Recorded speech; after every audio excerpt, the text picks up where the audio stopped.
ಪ್ರೀತಿಯ ಆತ್ಮೀಯ ಬಂಧುಗಳೇ, ಹೇಗಿದ್ದೀರಾ?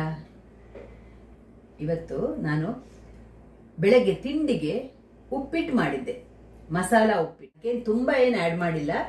ಟೊಮೆಟೊ ಜಾಸ್ತಿ ಹಾಕ್ಬಿಟ್ಟು, ಈರುಳ್ಳಿ, ಬಟಾಣಿ ಇಷ್ಟೇ ಹಾಕ್ಬಿಟ್ಟು ಅದಕ್ಕೆ ಒಂದು ಮಸಾಲಾ ಪೌಡರ್ ಹಾಕಿ, ಅಂದ್ರೆ ಅದು ಸ್ವಲ್ಪ ವಾಂಗಿಬಾತ್ ಪೌಡ್ರ್ ತರ ಒಂದು ಸ್ವಲ್ಪ ನಾನು ಪೌಡ್ರ್ ಮಾಡಿ ಇಟ್ಕೊಂಡಿದ್ದೀನಿ.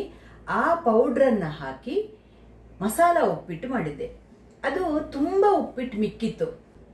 ಆ ಉಪ್ಪಿಟ್ಟು ಅಷ್ಟೇನ್ ಮಾಡೋದು, ಸರಿ ಸಾಯಂಕಾಲ ತಿನ್ನೋಣ, ಕಾಫಿ ಜೊತೆ ಉಪ್ಪಿಟ್ಟು ತಿನ್ನೋಣ ಅನ್ನೋವಾಗ ಯಾರೋ ಸಡನ್ ಆಗಿ ನಮ್ಮ ಯಜಮಾನ್ರ ಫ್ರೆಂಡು ಮನೆಗೆ ಬರ್ತೀನಿ ಅಂತ ಫೋನ್ ಮಾಡಿದ್ರು. ಆಗ ನನಗೆ ಇಮಿಡಿಯೇಟ್ ತಕ್ಷಣ ಒಂದು ಐಡಿಯಾ ಬಂದ್ಬಿಡ್ತು.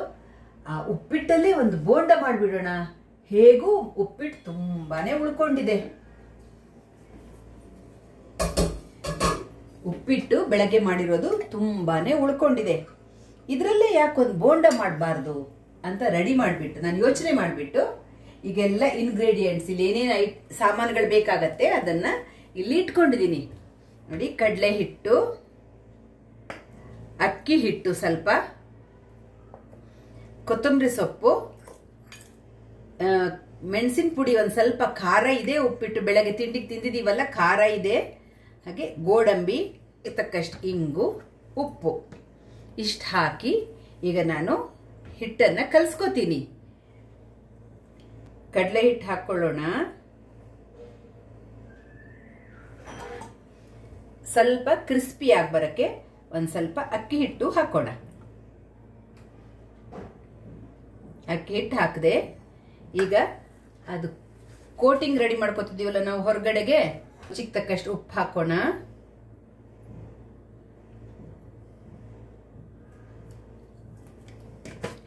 ರುಚಿಗೆ ತಕ್ಕಷ್ಟು ಉಪ್ಪು ಹಾಕಿ, ಸ್ವಲ್ಪ ಖಾರಕ್ಕೆ ಸ್ವಲ್ಪ ಹಾಕೋಣ, ತುಂಬಾ ಬೇಡ. ಉಪ್ಪಿಟ್ಟು ಸ್ವಲ್ಪ ಖಾರ ಇದೆ, ಅದಕ್ಕೆ ಸ್ವಲ್ಪ ಹಾಕಿದ್ದೀನಿ, ತುಂಬಾ ಹಾಕಲ್ಲ. ಆಮೇಲೆ ಇಂಗ್ ಸ್ವಲ್ಪ ಹಾಕೋಣ.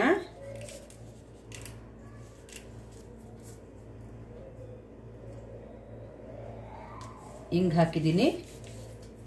ಆಮೇಲೆ ಈ ಗೋಡಂಬಿ, ಕೊತ್ತಂಬರಿ ಸೊಪ್ಪು ಎರಡನ್ನ ನಾನು ಇನ್ನೊಂದು ಸ್ವಲ್ಪ ರಿಚ್ ಆಗ್ಲಿ ಉಪ್ಪಿಟ್ಟು ಅಂತ ಉಪ್ಪಿಟ್ಟಿಗೆ ಹಾಕಿ ಕಲ್ಸ್ಕೊತೀನಿ. ಉಪ್ಪಿಟ್ಟನ್ನ ಉಂಡೆ ಉಂಡೆ ಮಾಡ್ಬೇಕಲ್ಲ, ಡಿಪ್ ಮಾಡೋವಾಗ ಉಂಡೆ ಮಾಡ್ತೀವಲ್ಲ, ಆ ಟೈಮಲ್ಲಿ ಉಪ್ಪಿಟ್ಟಿಗೆ ಹಾಕಿ ಕಲ್ಸ್ಕೊಳ್ಳೋಣ. ನಾನು ನಿಮಗೆ ತೋರಿಸ್ತೀನಿ.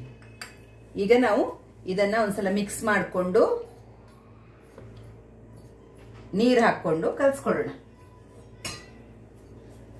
ತುಂಬಾ ತೆಳ್ಳಗೆನೂ ಬೇಡ, ತುಂಬಾ ದಪ್ಪನೂ ಬೇಡ, ಮೀಡಿಯಂ ಕನ್ಸಿಸ್ಟೆನ್ಸಿನಲ್ಲಿ ಕಲ್ಸ್ಕೊಳ್ಳೋಣ. ನಿಮ್ಗೆ ದಿಢೀರ್ ಅಂತ ತಿಂಡಿ ಆಗತ್ತೆ.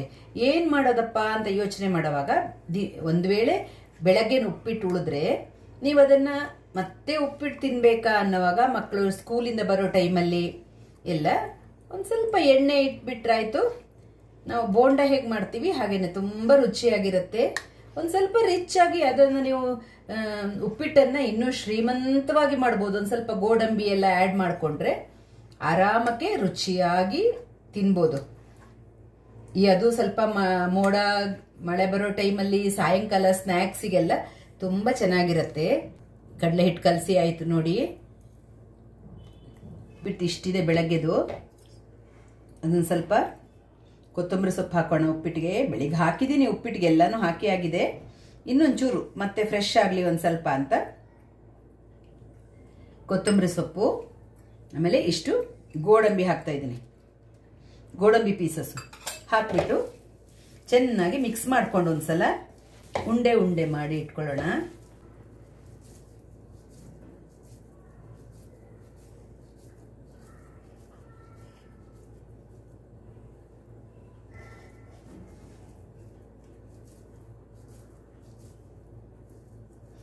ನಿಮ್ಗೆ ಯಾವ ಸೈಜಲ್ಲಿ ಬೇಕು ಆ ಸೈಜಲ್ಲಿ ಉಂಡೆ ಮಾಡ್ಕೊಳ್ಳಿ. ತುಂಬಾ ದೊಡ್ಡದಿಟ್ಕೊಂಡ್ರೆ ಎಣ್ಣೆನೂ ಜಾಸ್ತಿ ಇಟ್ಕೊಳ್ಬೇಕಾಗತ್ತೆ. ಅಷ್ಟು ಒಂದ್ಸಲ ಕರ್ದ ಮೇಲೆ ಎಣ್ಣೆ ಮತ್ತೆ ಮತ್ತೆ ಆ ಎಣ್ಣೆನ ಉಪಯೋಗಿಸೋದು ಆರೋಗ್ಯಕ್ಕಷ್ಟು ಒಳ್ಳೇದಲ್ವಲ್ಲ. ಹಾಗಾಗಿ ನೀವು ಸ್ವಲ್ಪ ಸಣ್ಣ ಉಂಡೆನೆ ಮಾಡ್ಕೊಂಡು ಸ್ವಲ್ಪ ಕಡಿಮೆ ಎಣ್ಣೆ ಇಟ್ಕೊಂಡ್ರೆ ಎಣ್ಣೆ ವೇಸ್ಟ್ ಆಗಲ್ಲ ನಿಮ್ಗೆ. ಉಂಡೆಗಳನ್ನು ಮಾಡಿ ಇಟ್ಕೊಂಡಿದೀವಿ. ಈಗ ಕಡಲೆ ಹಿಟ್ಟಲ್ಲಿ ಸ್ವಲ್ಪ ಡಿಪ್ ಮಾಡಿ ಎಣ್ಣೆನಲ್ಲಿ ಕರಿಯೋಣ. ಬಾಣಲಿ ಇಟ್ಟು ಎಣ್ಣೆ ಕಾಯಕ್ಕಿಡೋಣ.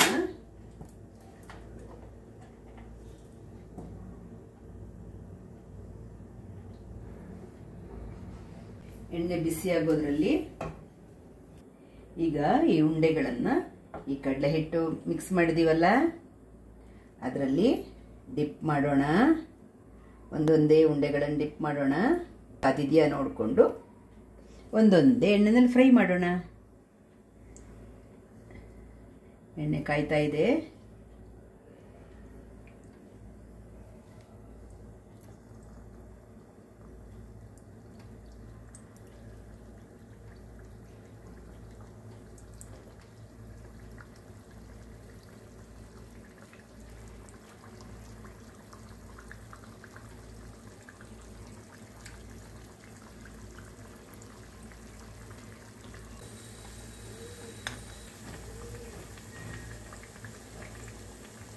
ಸ್ವಲ್ಪ ಹೊಂಬಣ್ಣ ಬರೋ ತನಕ ಫ್ರೈ ಮಾಡಿ. ನೋಡಿ ಹೊಂಬಣ್ಣ ಬರ್ತಾ ಇದೆ. ಇನ್ನು ತೆಗಿಬೋದು, ಇನ್ನೊಂದು ಚೂರು ಕಾದ ತಕ್ಷಣ ತೆಗಿಬೋದು. ಕ್ರಿಸ್ಪಿಯಾಗಿ ಚೆನ್ನಾಗಿ ಬರುತ್ತೆ. ಅದು ನಾವು ಮಸಾಲ ಉಪ್ಪಿಟ್ಟು ಮಾಡಿರೋದಕ್ಕೆ ನಿಮಗೆ ಅದಕ್ಕೆ ತಿನ್ನಕ್ಕೆ ಸೈಡ್ಗೆ ಏನು ಬೇಕು ಅಂತಿಲ್ಲ. ಸಾಸು ಹಾಕ್ಕೋಬೋದು, ಇದ್ರೆ ಚಟ್ನಿ ಹಾಕ್ಕೋಬೋದು. ನೀವೇನಾದರೂ ಚಟ್ನಿ ನಿಮ್ಮ ಮನೇಲಿ ಇದ್ರೆ ಹಾಕ್ಕೋಬೋದು, ಇಲ್ಲಾಂದರೆ ಯಾವುದು ನಿಮ್ಗೆ ಬೇಕು ಅಂತಿಲ್ಲ. ಹಾಗೇನೆ ಆರಾಮಾಗಿ ತಿನ್ಬೋದು ನೀವು ಅದನ್ನು. ಮಾಮೂಲಿ ನಾನು ಬನ್ಸಿರವೆ ಉಪ್ಪಿಟ್ಟು ಮಾಡಿರೋದು. ನೀವು ಬಾಂಬೆ ರವೆಯಲ್ಲೂ ಉಪ್ಪಿಟ್ಟು ಮಾಡ್ಕೋಬೋದು. ಆದರೆ ಆದಷ್ಟು ನಮ್ಮ ದಿನನಿತ್ಯ ಬಳಕೆಯಲ್ಲಿ ಬಾಂಬೆ ರವೆಗಿಂತ ಬನ್ಸಿರವೆ ಉಪಯೋಗಿಸೋದು ತುಂಬ ಒಳ್ಳೆಯದು. ನನಗೆ ಡಯಟಿಷಿಯನ್ ಒಬ್ರು ಹೇಳಿದ್ರು, ಯಾವತ್ತಿದ್ರೂ ಬನ್ಸಿರವೆನೇ ಉಪಯೋಗಿಸಿ, ಬಾಂಬೆ ರವೆ ಉಪಯೋಗಿಸಲೇಬೇಡಿ ಅಂತ. ನಾನು ಬಾಂಬೆ ರವೆ ಉಪಯೋಗಿಸೋದು ತುಂಬ ಕಡಿಮೆ.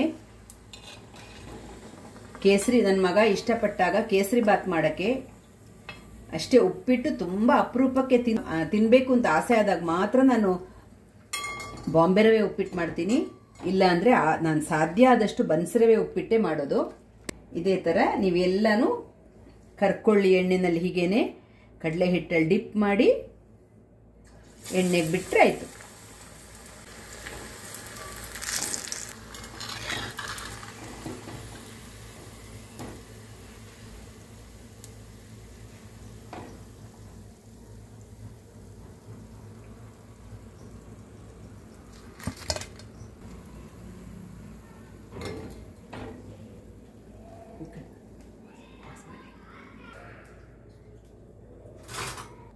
ನೋಡಿ ಆತ್ಮೀಯರೇ, ಉಪ್ಪಿಟ್ಟಿನ ಬೋಂಡ ಎಷ್ಟು ಚೆನ್ನಾಗಿದೆ ನೋಡಿ. ತಿಂತಾ ಇದ್ರೆ ತಿಂತಾ ಇರೋಣ ಅನ್ಸತ್ತೆ. ಎಷ್ಟು ಸಾಫ್ಟ್ ಆಗಿ, ಎಷ್ಟು ಚೆನ್ನಾಗಿ ಕ್ರಿಸ್ಪಿಯಾಗಿ ಬಂದಿದೆ ನೋಡಿ. ಒಳಗಡೆ ಸಾಫ್ಟ್ ಆಗಿ, ಹೊರಗಡೆ ಕ್ರಿಸ್ಪಿಯಾಗಿ ನೋಡಿ. ಈಗ ಇದನ್ನ ಯಾವ್ದಾದ್ರು ಒಂದನ್ನು ಕಟ್ ಮಾಡೋಣ. ನೀವೇ ನೋಡಿ ಹೇಗೆ ಬಂದಿದೆ ನೋಡಿ. ನೋಡಿ ನೀವು ಅದರಲ್ಲಿ ಸಾಫ್ಟ್ ಆಗಿ ಯಾವ ತರದ ಉಪ್ಪಿಟ್ಟನ್ನು ಒಳಗಡೆ ಹಾಕೋಬಹುದು. ಯಾವ ಬೋಂಡಕ್ಕೂ ಕಡಿಮೆ ಇಲ್ಲ ನೋಡಿ ಎಷ್ಟು ಚೆನ್ನಾಗಿದೆ ಅಂತ.